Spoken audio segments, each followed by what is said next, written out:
সবচেয়ে বড় আন্দোলনের ডাক আসবে আমি মনে করি।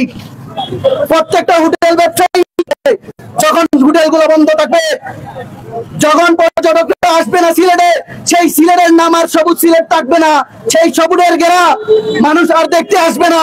লুটেরারা যেভাবে ধ্বংস করতেছে, পাথর খেকুরা যেভাবে ধ্বংস করে দিচ্ছে পুরো পর্যটন মডেলটাকে। আর যারা নিশ্চুপ হয়ে বসে আছেন তাদের উদ্দেশ্যে বলছি, আপনাদের সন্তানের ভবিষ্যৎ অন্ধকার। আপনার শুক্র শনিবার কিভাবে দেখি আমরা, তো যে পর্যটকরা ভিড় করে আমাদের সিলেট শহরে, আর সেই ভিড়ে আমরা পড়বো না।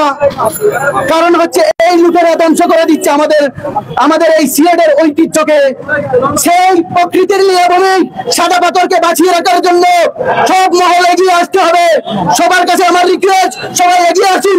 প্রয়োজনে আমরা লং মার্চ ঘোষণা করবো সাদা পাথরে। খুব শীঘ্রই আমি আমার বাড়ির পক্ষ থেকে আমাদের সিনিয়র নেতৃবৃন্দকে জানিয়ে দিব যে আমাদের সিলেটটাকে রক্ষা করুন, আমাদের সিলেটটাকে বাঁচান। এই সাদা পাথর ধ্বংস হলে আমাদের পুরন পর্যটন ধ্বংস হয়ে যাবে।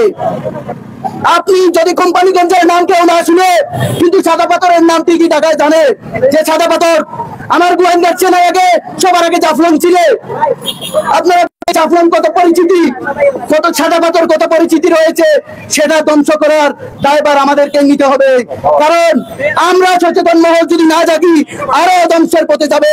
সেটা দেখেন আমাদের পরিবেশ উপদেষ্টা রেজওয়ানা, উনি আসছিলেন, উনাকে উনি সাদা পাথরে যায়নি, উনি গিয়েছিল জাফলংয়ে।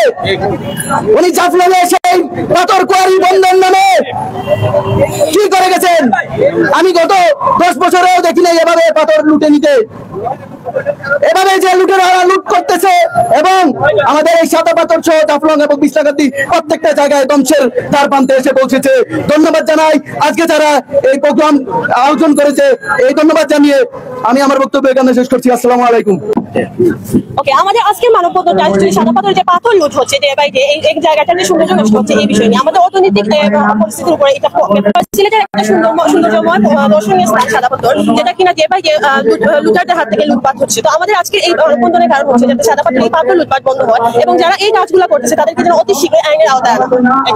আমাদের ছাত্র হিসাবে আপনি যদি এই মানববন্ধন করার পর কোনো ফায়সালা না আসে পর্যায়ে যাবে।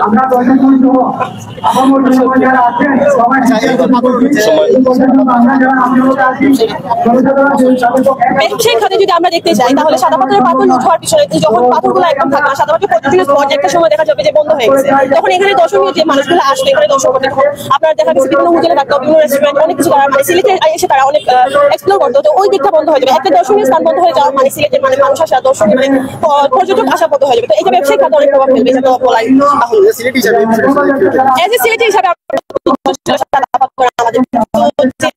যেভাবে পাথরগুলো লুট হয়ে যাচ্ছে, পাথর নেই মানে তারা সাদা পাথরটা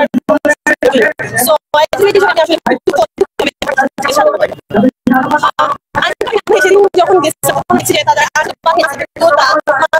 অনেক আরো এখানে কারা বসে তাদেরকে যদি ভরা হয় তাহলে